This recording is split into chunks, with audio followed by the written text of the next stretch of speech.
স্বাগতম সকলোকে মোৰ চেনেলৰ ভিডিঅ'লৈ। আজি মই ঘৰত নৰ্মেল যিদৰে চিকেন বনাওঁ সেইটো বনাব লৈছোঁ। মই পটককৈ আপোনালোককো দেখাওঁ বুলি এইটো দেখাব লৈছোঁ। মই ইয়াতে এইখিনি ভিডিঅ'ই দেখাব পাহৰি গ'লোঁ। তেল দিলোঁ, তেলত পাঁচফোৰণ দিলোঁ আৰু শুকান জলকীয়া এটা, তেজপাত দুখিলা আৰু এইখিনি পিঁয়াজ মিহিকৈ কাটি দিছোঁ। বেলেগ এতিয়া একো দিয়া নাই।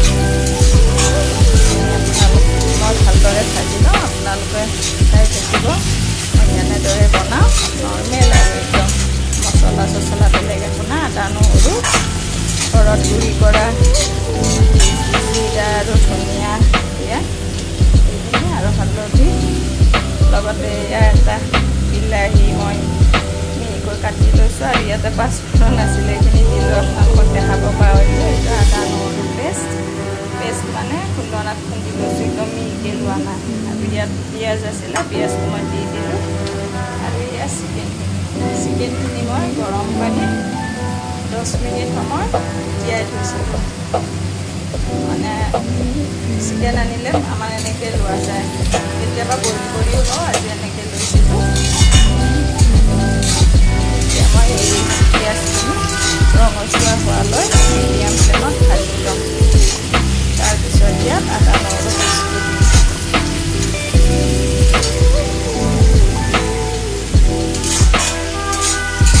কেতিয়াবা এইটো লেতেৰা বুলি ভাবিছিলোঁ। এইটো মোৰ লোহাৰ কেৰাহী, এইটো বনাই মই বহুত ভাল পাওঁ। বনোৱা যায় ভাল লাগে কেৰাহীটো বনাই কেনে।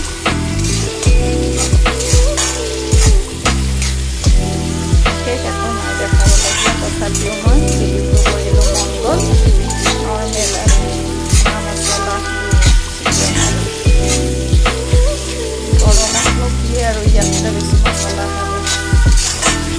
আমাৰ ঘৰত এনেও এইবিলাক গুড়ি মছলাবিলাক ব্যৱহাৰ নহয়। পিঁয়াজখিনি মই ৰঙচুৱালৈকে ভাজি লওঁ। গৰম কেনেকুৱা আপোনালোকৰ ফালে জনাবচোন। আমাৰ ইয়াততো বাপৰে গুৱাহাটীত বহুত গৰম। ভাত বনাবও মন নাই, খাবও মন নাই। তথাপিও আৰু নিজে নাখালেও মন নহ'লেওতো বনাব লাগিব। ঘৰৰ বাকীবিলাককতো আৰু লঘোণে ৰাখিব নোৱাৰি গৰম বুলি। সেইকাৰণে মাংস অনা কথা নাছিলে। ছোৱালী দুজনী স্কুলৰ পৰা এদিনতো ভাত নাখালে। মই বোলো দেউতাকক সেইকাৰণে ডিউটিৰ পৰা আহোঁতে অকণমান আনিব দিলোঁ। সিহঁতক এনেকৈ বনাই দিলে এজনীয়ে বাৰু খাব, এজনীয়ে চিকেন বেয়া পায়। চাওঁ তাইক কি বনাই দিওঁ। আগতে চিকেনটো বনাই লওঁ বাৰু।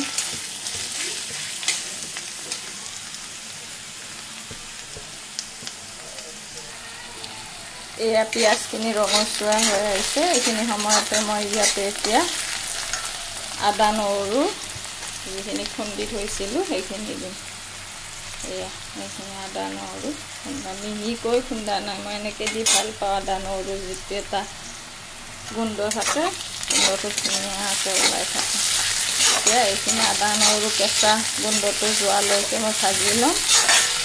তাৰপিছত বাছ চিকেনটো দি দিম আৰু বেছি একো হৈ নাই, পটককৈ হৈ যায় এইটো চিকেন। মই কেতিয়াবা মন নাথাকিলে এনেকৈ পটাপট বনাই দিওঁ। গৰমৰ কাৰণে মানে যিমান সোনকালে হয় সিমানে শান্তি।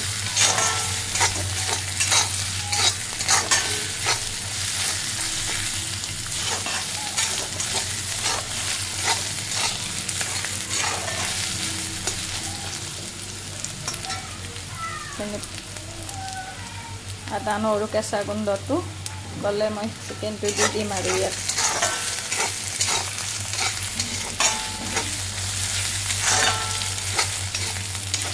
আপোনালোকে ভিডিঅ'বিলাক বহুতেই চায়, কিন্তু কিয় জানো চেনেলটো ছাবস্ক্ৰাইবো নকৰে, লাইকো নকৰে। প্লিজ চেনেলটো ছাবস্ক্ৰাইব কৰি দিবচোন, লাইক এটা কৰি দিব, কমেণ্ট এটাও কৰি দিব বাৰু। কেনেকুৱা হৈছে মোৰ ভিডিঅ', শিকিয়ে আছোঁ দেই ভিডিঅ' মই বনাব জনা হোৱাই নাই এনেহে আৰু বনাওঁ কেতিয়াবা ভাল লাগে এনে নিজে এটা কিবা কৰিব পাৰিলে এনেকৈ ব্যস্ত থকা যায়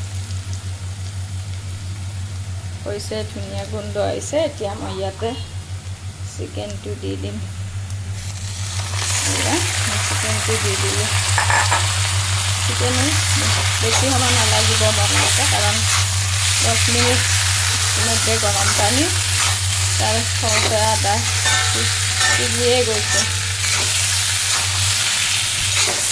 আমাৰ এনেকৈ গৰম পানীত নিদিলে খাব মন নকৰে চিকেন সেইকাৰণে এনেকৈ দিব লাগে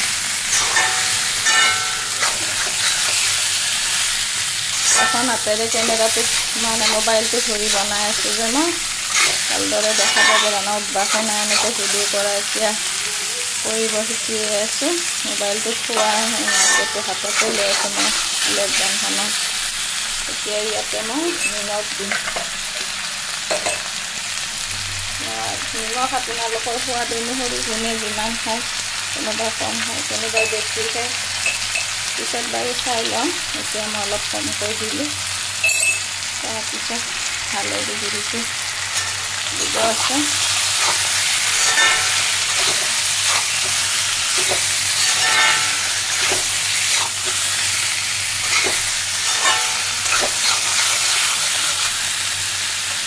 হালধি গুড়িটো দিলোঁ মই হালধি গুড়ি দিলোঁ গুড়ি মছলাখিনি পিছত দিম গুড়ি মানে ঘৰতে গুড়া কৰি লৈছোঁ মই কিনা গুড়া মছলা ক'তো ব্যৱহাৰ নকৰোঁ সেই খোৱাৰ আগতে এনেদৰে গোটা জিৰা ধনিয়া আনি মই এনেকৈ গুড়া কৰি লওঁ বেলেগ বেলেগকৈ উঠাওঁ এইটো একেলগে মিক্স আছে জিৰা আৰু ধনিয়া এইখিনিয়ে দিম বেলেগ আৰু মছলা আৰু ঘৰত গুড়ি কৰা গৰম মছলা গুড়ি আছে এইটো শেষত দিম আৰু খোৱাটাৰ মাছ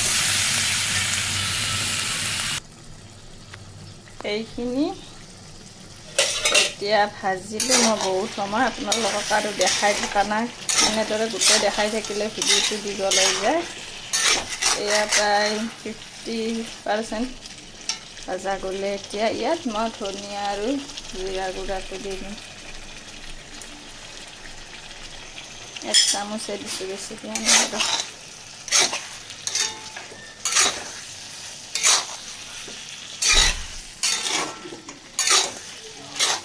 আলু দিয়া মন নাছিলে কিন্তু মাৰ দেউতাকে মাংসতকৈ মাংসৰ আলুটোৱে খাই ভাল পায় মাংস বৰ বেছি 1 পিচ খাব কিন্তু আলুটো লাগে সেইবাবে আলু কাটি ল'লোঁ এতিয়া নতুনকৈ এইখিনি আৰু অলপ সময় ভাজিব দিম তাৰপিছত আলু দিম এয়া চিকেন প্ৰায় এতিয়া এইখিনিতে মই আলু দিম আলুখিনি দি দিলোঁ এয়া মই ভাতটো এইফালে বহাই থৈছোঁ হুঁচৰি যাই আছোঁ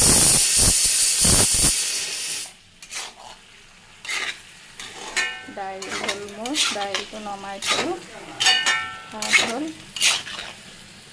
এতিয়া মাংসটো হ'লে কিবা এখন ভাজি বনাওঁ আৰু চালাড বনাওঁ এইখিনি আলুখিনি 50% ভাজা গ'লে ইয়াতে মই এই বিলাহীখিনি দি দিম বিলাহীখিনি একে কাটিছোঁ সেইখিনি বেছি সময় নালাগে ভাজা যাওঁতে এয়া প্ৰায় আলুখিনি কিছু সময় ফ্ৰাই কৰাৰ পিছত মানে আলুখিনি প্ৰায় অলপ সিজি আহিছে ধুনীয়া এটা গোন্ধ ওলাইছে মাংসখিনি এইখিনিতে মই যিখিনি বিলাহী কাটি থৈছিলোঁ মিহিকৈ এইখিনি দি দিম বিলাহীৰ পৰা পানী ওলাই গৈছে এতিয়া এইখিনি ফ্ৰাই কৰিম আলুৰ লগত বিলাহী দিলে কেতিয়াবা আলুটো লগে লগে একেলগে দুইটা দিলে আলুটো নিসিজে সেইকাৰণে আলুখিনি আগতে অলপ ভাজি ল'ব লাগে মই কেতিয়াবা মাংসত দিয়া আলুটো এক্সট্ৰাকৈ আগতে ফ্ৰাই কৰিও লওঁ কেতিয়াবা এনেকৈও দিওঁ আজি আলু দিয়া কথা নাছিলে সেইকাৰণে আলুটো ফ্ৰাই কৰি নল'লোঁ এনেকৈ দিলেও সিজি যায় হৈ যাব বিলাহী ভাজা যোৱালৈ আলু সিজিয়ে যাব গোটেইখিনি এতিয়া এইখিনি ভালদৰে ভাজা গ'লে অলপ পানী দিম বেছি নিদিওঁ মই দেখিছেনে কি ধুনীয়া কালাৰ আহিছে মই ইয়াত কোনো ধৰণৰ কালাৰ ব্যৱহাৰ কৰা নাই মানে জলকীয়া গুড়ি এইবিলাক একো দিয়া নাই নিজে আহিছে এই কালাৰটো এয়া মোৰ চিকেন হৈ গ'ল এতিয়া ইয়াত মই ঘৰত গুড়ি কৰা গৰম মছলা গুড়ি দিছোঁ এতিয়া নমামে আৰু হৈ গ'ল মই গোটেইখিনি একেলগে দেখাই থকা নাই কাৰণ ভিডিঅ'টো বহুত দীঘলীয়া হৈ যায় যে নমাই দিম এতিয়া হৈ যাব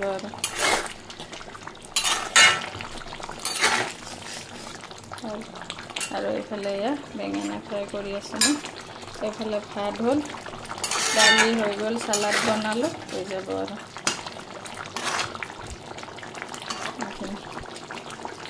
কালাৰটো চাই কি ধুনীয়া আহিছে গোন্ধও ধুনীয়া ওলাইছে হৈ গ'ল নমাই দিম আৰু